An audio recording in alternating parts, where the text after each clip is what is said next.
গ্লাসে পানির ফোঁটা পড়ছে, খাওয়ার চেষ্টা করতেছে, কিন্তু পানির ফোঁটা তো গ্লাসের বাইরে ছাড় দিয়ে পড়ছে।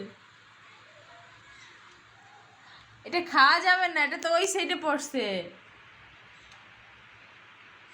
মানে এটা তো ওই সাইডে পড়ছে মানে।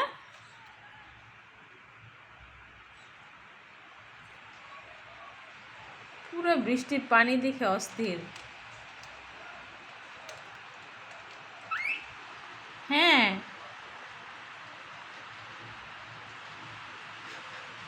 কিভাবে চেষ্টা করতেছে পানি খাওয়ার।